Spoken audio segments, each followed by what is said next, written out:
Hey guys, today I just wanted to answer a few questions some of you had about buying a keyboard. I've been getting questions like that from the very beginning. What kind of keyboard am I using? What's the best one to get? How much money should I spend on it? And I just wanted to address that today. I highly recommend, hands down, the Casio Privia, and that's how you spell it.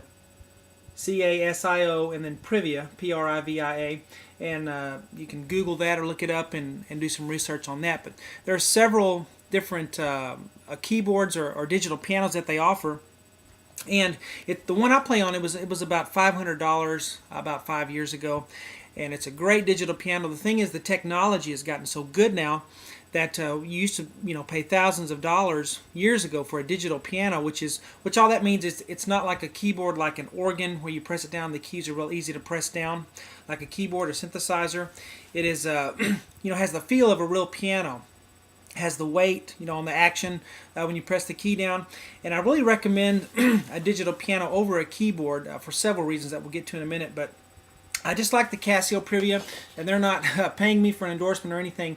I just love the product because the technology is so good. You can get a lot for not much money. $500 for the keyboard that I play on. That's not bad for a digital piano. Full size keyboard, has the weighted keys, and it's also got several different sounds on there that you can use. You can layer sounds. It's even got a 2-track recorder where you can record yourself playing and then record something else on top of that. So that's pretty good for the price.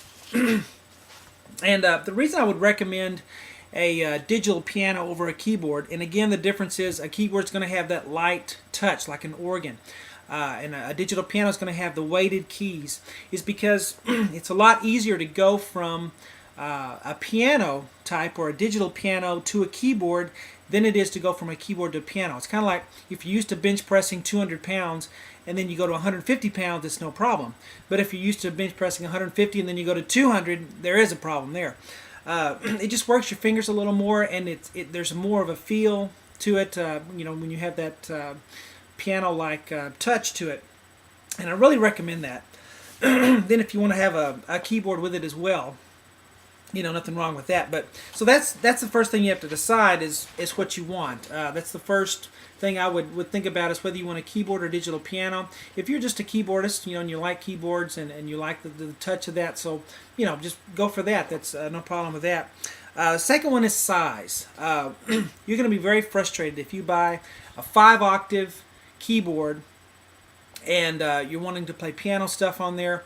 It's not going to go low enough. Some of you have probably already experienced that, where you're playing along and then you got to go low with the left hand and you can't. Even if you transpose the keyboard down, then it's kind of weird if you want to go up high again. So I'd recommend getting a full-size keyboard. If you're going to spend the money, go ahead and get something that's good, that you're going to enjoy, that's going to last. If you're serious about playing, get a keyboard or a digital piano that has a full-size 88 keys. And so the size will matter there, I think. And unless you're just a keyboard player and you're just chording along with chords, then you may not need a full size. But if you're trying to play piano type stuff, you'll be very frustrated quickly, I think.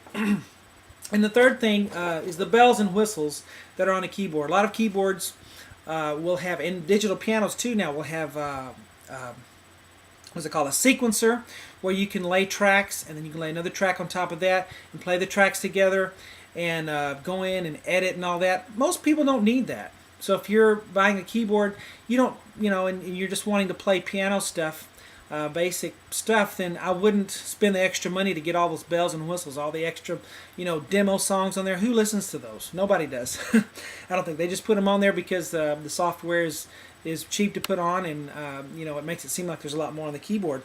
What you want to look at is the sound of the piano. Used to, you'd get a keyboard or a digital piano, and the sampled sound would not really sound as good as you want to. It would kind of sound like a piano, but you could tell it wasn't really piano. Now they're really good, the technology with sampling piano sounds, and you really can't tell the difference if you make a digital recording of a sampled piano sound.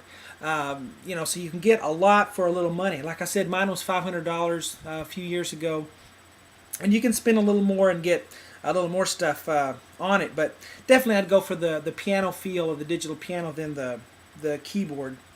field. And the last thing is the price. How much do you want to spend? If you only have a couple $100, $150, then get your keyboard if that's all you have to spend. But if you spend a little more, you can get a nice digital piano, and also make sure that a stand comes with it. If you just get one of those little flimsy, X stands that I have, it's not going to stay up. It's going to rock back and forth. If you can get a stand with it that's stationary, excuse me, that's always good to get, and it'll keep your keyboard steady while you're playing. And if you really get going, it's not going to start rocking back and forth like that. You don't want that. And also make sure it comes with a pedal, a sustain pedal that you can plug into the back, because really piano, you got to have that damper pedal there. So that's what I would recommend. There's lots of digital pianos out there, but I like the Casio Privias because they're cheap. First of all, we don't want to spend the least amount of money we can, and second of all, the technology is so good that you got really good sounds for not much money, and you can't really tell the difference anymore between the low end and high end keyboards and digital pianos. So that's what I'd recommend if you're getting into it, because if you're liking the lessons and you're learning, and you just buy a small keyboard with the 5 octaves and you're progressing, you're going to get frustrated really quick with the quality of the keyboard, and you can go to Walmart and buy a $150 keyboard and you're going to outgrow it pretty quick. So if I always say, if you're going to spend the money and you're into it, go ahead and get something a little better. And you can get them, I think I got mine at Best Buy, my Casio Privia. You can also get them at I've seen them in Guitar Center in places, and you might even can find some used ones, but beware on that, because you don't know what damage has been done to the keyboard. So anyway, I thought you guys would enjoy some just a little info and my advice on that, and talk to you later.